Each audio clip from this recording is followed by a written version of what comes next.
हाथी घोड़ा पाल की जय कन्हैया लाल की।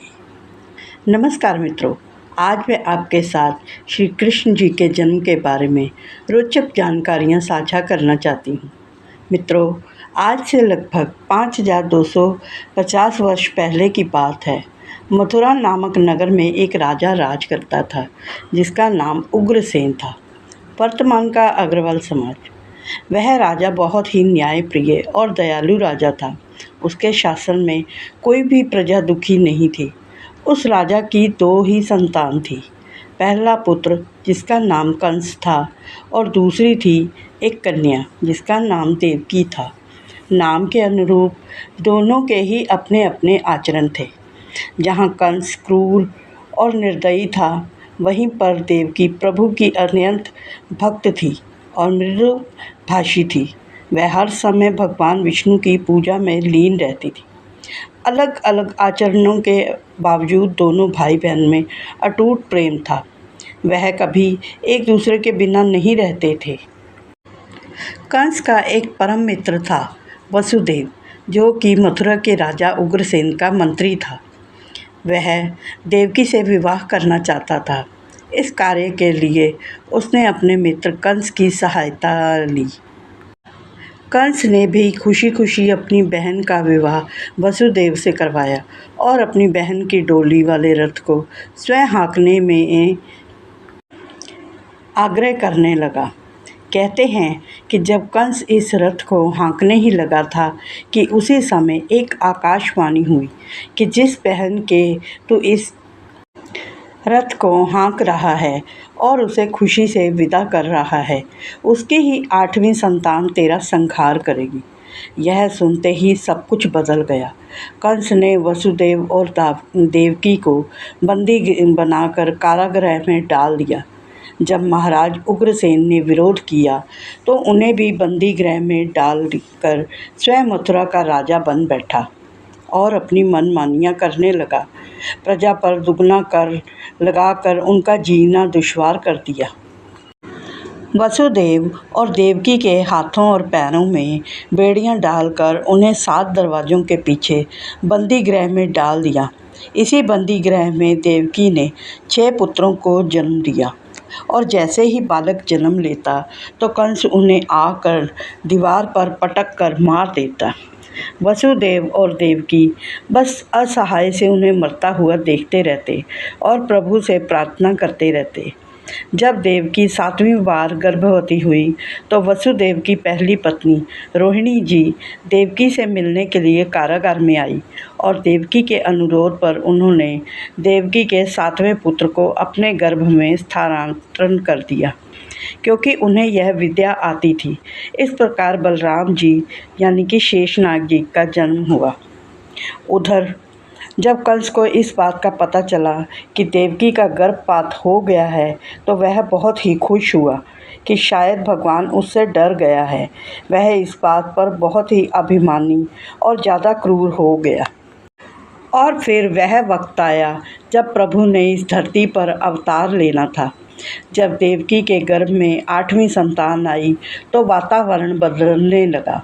कारागार के गहन अंधकार में एक दिव्य रोशनी फैल गई और वह प्रकाश देवकी के गर्भ से आ रहा था। सुगंधित वायु मंद मंद चलने लगी। बंदी गृह के हर ओर से दिव्य ध्वनियों की आवाज़ें आने लगी। हर ओर से शंखनाद, घंटियाँ और भी कई दिव्य स्वर गूंजने लगे। जिस दिन प्रभु श्री कृष्ण जी ने अवतरित होना था, उस दिन चंद्रदेव भगवान विष्णु जी के पास गए और बोले, प्रभु, आपने अपना हर अवतार दिन में धारण किया है, इसलिए लोग उस दिन सूर्य को नमस्कार करते हैं, परंतु प्रभु रात्रि में कोई भी नहीं पूछता। इस पर प्रभु ने चंद्रदेव को आश्वासन दिया कि हम तुम्हें निराश नहीं करेंगे। इस बार हम आधी रात को प्रकट होंगे। उधर जैसे जैसे देवकी का प्रसव काल निकट आ रहा था तो पृथ्वी पर जैसे कोई उत्सव चल रहा हो। हर ओर दिव्य सुगंधित पुष्प खिलने लगे। क्या पशु, क्या पक्षी और क्या नर नारी, हर कोई के मन में दिव्य नृत्य चल रहा था। धीरे धीरे वह दिन भी आ गया जब प्रभु इस धरती को निहाल करने के लिए इस पृथ्वी पर अवतरित हुए। देवकी के चारों ओर से दिव्य प्रकाश निकल रहा था, जो केवल वसुदेव, देवकी और महाराज उग्रसेन को ही दिख रहा था।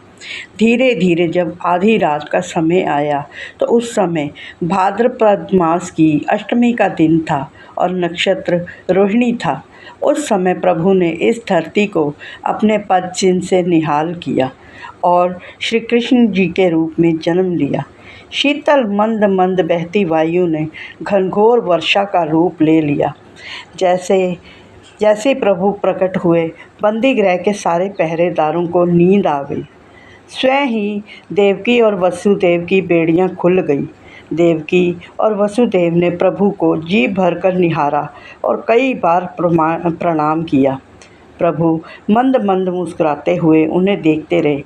फिर जैसे कुछ निर्णय लेकर उन दोनों ने प्रभु को एक टोकरी में डालकर वसुदेव जी ने वह टोकरी अपने सिर पर रखकर बाहर की ओर चल पड़े।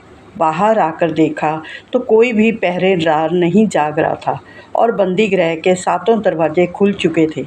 महाराज उग्रसेन ने अपने नाती को जी भरकर निहारा और प्रेम सहित उन्हें विदा किया। वसुदेव जो बंदी गृह से निकलकर यमुना जी की ओर चल पड़े। मूसलाधार वर्षा में प्रभु भीग न जाए, इसलिए शेषनाग ने उनके ऊपर अपने फन से रक्षा की। आगे आगे वसुदेव जी और पीछे पीछे शेषनाग जी। वसुदेव जब यमुना नदी में प्रवेश किया तो यमुना जी भी हठ करने लगी प्रभु की चरण वंदना के लिए। यमुना जी भी रौद्र रूप धारण करने लगी। जब पानी वसुदेव जी के कंधे तक बढ़ गया तो वसुदेव जी ने टोकरी उठाकर पानी के ऊपर रख दी। जैसे ही प्रभु के चरण यमुना जी ने स्पर्श किए, वैसे ही वह पुनः अपने स्वरूप में आ गई और वसुदेव जी ने वह टोकरी फिर अपने सिर पर रखकर अपने मित्र नंद जी के यहाँ पहुँच गए, जहाँ पर यशोदा जी ने अभी अभी एक कन्या को जन्म दिया था। वसुदेव जी ने वह कन्या अपने मित्र से ले ली और स्वयं अपने पुत्र को उन्हें सौंपकर वापस बंदी गृह में आ गए। बंदी गृह में और फिर वहाँ के सातों दरवाजे अपने आप बंद हो गए और उनकी बेड़ियां भी पुनः उनके हाथों और पैरों में आ पड़ी और पहरेदार भी जाग गए। उन्होंने जब शिशु के रूप में रोने की आवाज़ सुनी तो उन्होंने जाकर कंस को बताया। कंस उसी समय वहां आया और जब शिशु को देखा तो वह एक कन्या निकली। जब देवकी और वसुदेव के लाख समझाने पर भी वह पापी ना माना और उस कन्या को देवकी की गोद से खींचकर दीवार पर पटक कर मारने लगा, तब उस कन्या ने आकाशीय बिजली का रूप धरकर आकाशवाणी की कि तेरा संहार करने वाला और तुझे मृत्यु दंड देने वाला तो पैदा हो चुका है। और यह कहकर वह बिजली आकाश में आलोप हो गई। तब कंस ने देवकी और वसुदेव पर और ज़्यादा अत्याचार करने शुरू कर दिए। और उधर गोकुल में जब रोहिणी जी ने माँ यशोदा के कमरे से शिशु रुदन सुना तो वह उनके पास आई तो उन्होंने देखा कि यशोदा ने एक दिव्य शिशु को जन्म दिया है। तो उन्होंने ज़ोर ज़ोर से थाली बजाकर सबको यह शुभ समाचार सुनाया। और जिसने भी यह समाचार सुना वह नंद बाबा को बधाई देने के लिए आने लगा। गोकुल में रात के अंधियारे को दिन के उजास में बदल दिया। औरतें मंगलाचार गाने लगी। हर कोई उस दिव्य शिशु के दर्शन को भागा चला आया। नंद जी ने भी अपने भंडार खोल दिए। मिठाइयाँ बनने और बंटने लगी। जो कोई भी बधाई देने आता उसे अन्न धन और गऊ दान में दी जाने लगी। कहते हैं नंद बाबा ने उस दिन सहस्त्र गायों का दान दिया था। हर और उल्लास और जश्न का माहौल बन गया। यशोदा जी तो अपने शिशु को निहारते हुए 100 बधाइयाँ ली और रोहिणी जी के पांव जमीन पर ही न लगते थे। बलराम जी भी अपने छोटे भाई को देखकर मंद मंद मुस्कुराते। इधर देवकी और वसुदेव जी अपने पुत्र को याद करते हुए उदास स्वर में प्रभु से प्रार्थना करने लगे। अपने पुत्र की रक्षा की गुहार लगाने लगे। इधर गोकुल में देवी और देवताओं में पुष्प वर्षा और प्रभु दर्शन की होड़ लग गई। क्या ब्रह्मा जी, क्या सरस्वती जी, क्या शिव और पार्वती जी, और क्या इंद्र और इंद्राणी, सभी देवता मनुष्य का वेश धरकर प्रभु दर्शन को आने लगे और श्री कृष्ण जी ने उन्हें दिव्य आशीर्वाद देकर निहाल करते रहे। जिस दिन श्री कृष्ण जी ने जन्म लिया था, उस दिन से हम लोग यह जन्माष्टमी का त्यौहार बड़े धूमधाम से मनाते हैं। भक्त सुबह से ही व्रत रखकर आधी रात के वक्त खीरा काट कर प्रभु का जन्म करवाते हैं और इस तरह से वह उसी प्रसाद को खाकर अपना व्रत तोड़ते हैं। इस दिन मंदिरों में खूब धूमधाम होती है। लोग श्री कृष्ण जी के जन्म की झांकियाँ बनाकर प्रस्तुत करते हैं और उनका दर्शन करके निहाल होते हैं। मित्रों, यह थी हमारी श्री कृष्ण जी के जन्म की कथा का एक छोटा सा प्रयास। हमारा यह प्रयास आपको कैसा लगा? हमारे चैनल को लाइक, शेयर और सब्सक्राइब करें और बेल आइकन के बटन को दबाकर हमारा प्रोत्साहन बढ़ाएं। आपका जन्माष्टमी का त्यौहार मंगलमय हो, इसी कामना के साथ मिलते हैं अगले वीडियो में। राधे राधे।